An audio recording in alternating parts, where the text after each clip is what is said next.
আপনাদের কাছে এই টাকা কোথা থেকে আসবে? এই প্রত্যেক দোকান থেকে একজন করে নেন তো।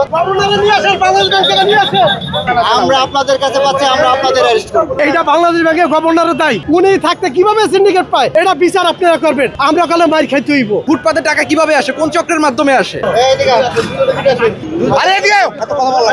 এই দোকান থেকে এই প্রত্যেক দোকান থেকে একজন করে আসবে। এই প্রত্যেক দোকান থেকে একজন করে এই নতুন টাকা আপনারা কোথায় পেলেন? কোথায় কার কাছে কিনলেন? ব্যাংকেতে যে কিছু লোক আছে, কে আছে সেটা? কে লোকটা? কে ব্যাংকের অফিসাররা নবে না, আমাদের মতো ব্যবসায়ী আর কি। কে সেটা? ওরা ব্যাংকে থেকে আনে, তার অ্যাড্রেস দিতে হবে, না হলে আপনাদের আমরা অ্যারেস্ট করবো। এই টাকা তো ব্যাংকের সরকারি সম্পত্তি। এগুলো আপনারা নতুন টাকা আমরা ব্যাংকে থেকে সাধারণ লোকজন পায় না, সরকারি চাকরিজীবীরা পায় না, ব্যবসায়ীরা পায় না।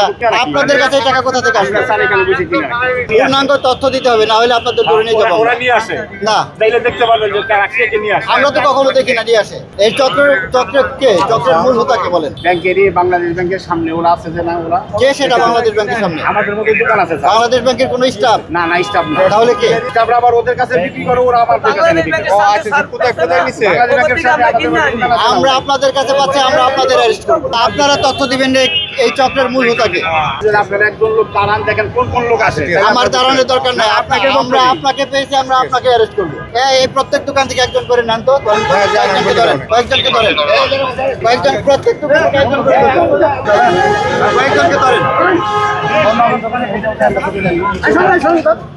এই আঙ্গুলি পাঁচজন আছেন, পাঁচজন। কোন পাঁচজন আছেন? পাঁচজন আছেন। এইটা বাংলাদেশ ব্যাংকের গভর্নরের দায়। আমি একমাত্র টাকা বিক্রি করার দায় দিব একমাত্র গভর্নরে, আর কেউ দায়ী না। আমি দিব একমাত্র গভর্নরে। উনি থাকতে কিভাবে সিন্ডিকেট পায়? এই টাকা পাইবে একমাত্র পাবলিক। ব্যাংক পাইবে টাকা, ব্যাংকের থেকে পাবলিক নিব, সেবা পাবে জনগণ। এই দেশের জনগণ পাবলিক সেবা নিবে। আর এই টাকা আজকে প্রতিটা ভোগান্তি পাবলিক। কেন পাবলিক? কি গভর্নন্সে পাবলিক ভোট দিয়ে আনছে না? তারেক দিয়ারে ভোট দিয়ে আনছে পাবলিক। গভর্নরে কে আনছে? গভর্নর বসাইছে, প্রধানমন্ত্রী বসাইছে, আমরা বসাইছি। হ্যাঁ, আজকে এক প্যাকেট টাকার জন্য আমরা 500 করে টাকা দিতেছি।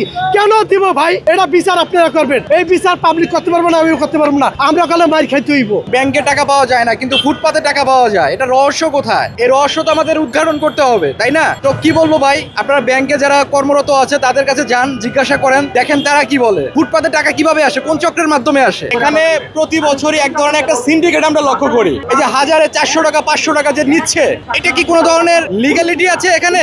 এই যে 400 টাকা 500 টাকা সাধারণ মানুষের পকেট কেটে, গলা কেটে এখান থেকে টাকা নেওয়া হচ্ছে। কিছুক্ষণ আগে দেখলাম এখানে ভ্রাম্যমাণ আদালত এসেছিলেন এবং তাদের কিছুটা পদক্ষেপের ফলে আমরা দেখলাম কিছু সময়ের জন্য তারা এই ব্যবসা বন্ধ রাখছে, আবার কিন্তু চলবে। মানে এই সিন্ডিকেট থেকে বাংলাদেশ যদি মুক্তি না পায়, প্রত্যেকটা জায়গায় সিন্ডিকেট পায়, এই টাকার বাজারেও কালোবাজারি। তো এখন কি করার? সাধারণ মানুষ যদি সচেতন না হয়, এই ব্যবসা চলবে, সিন্ডিকেট চলবে।